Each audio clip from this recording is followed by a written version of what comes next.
am Lily. Today I'm going to read you a story. Strange Dr. Daffodil. Okay, let's read it. Strange Dr. Daffodil. Okay, let's read it. Prince Matthew was ill and had to stay in bed. You can't go in and see him, Zelia, the king told Matthew's sister. You might catch his illness, darling, explained the queen. But Princess Zelia didn't always do as she was told. She secretly went to her brother's room. The children were playing cards when they heard footsteps in the corridor. Princess Zelia quickly put down her cards and dived under Matthew's bed. The king popped his head round the door and said, Dr. Daffodil is here. Dr. Daffodil came in wearing sunglasses, a thick scarf, and gloves. Matthew thought, wow, Dr. Daffodil must feel very cold. Dr. Daffodil went over to the princess' bed. Don't move, I'm going to examine you. I don't want you to, said Matthew. What are you going to do, me? Don't worry, said the king. Dr. Daffodil needs to have a look at you to try and find out what is wrong. Dr. Daffodil pinched Matthew's cheek and said, Very good. That's a funny word.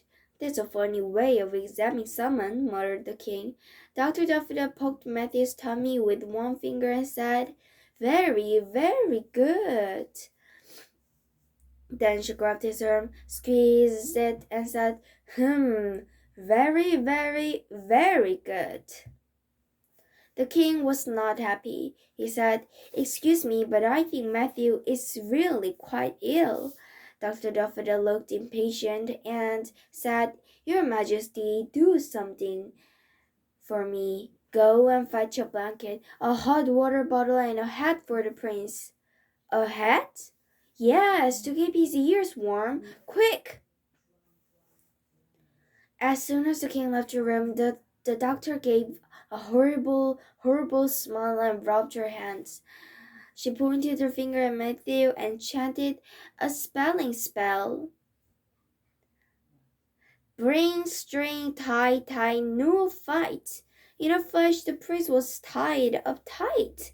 So you're not, yelled Matthew. Dr. Daffodil laughed. She took off her sunglasses and in her scarf and said, He, I fooled all you silly people.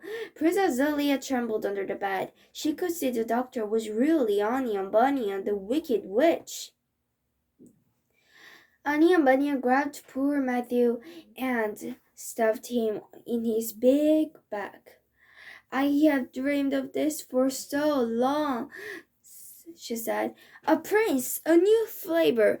Right, I'm off, and I'm taking my dinner with me. Just then Prince Delia leaped out from under the bed. She pointed her finger at Witch and said, just as Onion Bunyan had done, and repeated the magic spell, Bring string tight, tight, no fight.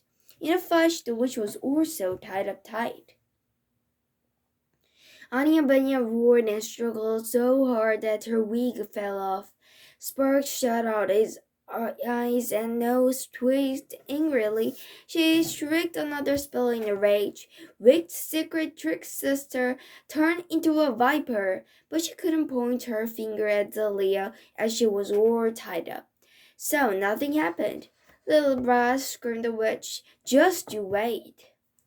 Meanwhile, Prince Matthew was wiggling around inside the witch's bag.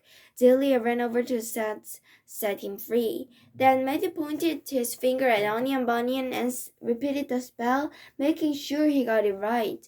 Wicked secret trickster turned into a viper. A flash of lightning lit up the room. There was now a snake squirming around the ground where the witch had been. Just at the moment, the king came in the bedroom, carrying a blanket, a hot water bottle, and a hat. What's going on? He shouted, dropping everything he was carrying. That wasn't Dr. Daffodil, said Zelia. It was Onion Bunyan, the witch. But we turned her into a viper, said Matthew. The king was so angry he went red in the face. He grabbed the viper's tail in one hand and opened the window with the other. He swung the viper round above his head and then threw it to the end of the garden, shouting, "That's the end of your wicked ways, Onion Bunyan." Just then, the queen came into the bedroom, followed by the real Dr. Daffodil. Her face was all red because she had hurried. She explained, "Sorry I'm late, Your Majesty. Can you believe it? Someone locked me up in a cupboard just as I was about to come here." "It was Onion Bunyan," Zelia told her. "She pretended she was you." "But we sorted her out," said Matthew, "and I think our adventure has made me feel a little bit better," said Prince Matthew. The end. So today I read a story, The Strange Dr. Daffodil. Prince Matthew is not well and has to stay in his bed. Then the doctor comes, but she seems rather strange. So this doctor is the strange Dr. Daffodil, and the real Dr. Daffodil is here. Oh. Is here in a red face, hurrying up here as fast as she could. So, some quick keys. Why did Matthew think Dr. Daffodil was cold? She was wearing a scarf and gloves. What did Dr. Daffodil ask the king to get? A blanket, a hot water bottle, and a hat. Not chicken nuts, so medicine, a cat. What was Onion Bunyan going to do with Matthew? Eat him for dinner? What did Matthew turn which into? A snake? And the last question, who showed up at the end of the story? Not Michael Jackson, another witch, the real Dr. Daffodil. Okay. How many points? Okay, 100%. Okay, so today I read your story, Strange Dr. Daffodil. Okay, bye. Thank you for watching. Have a great weekend.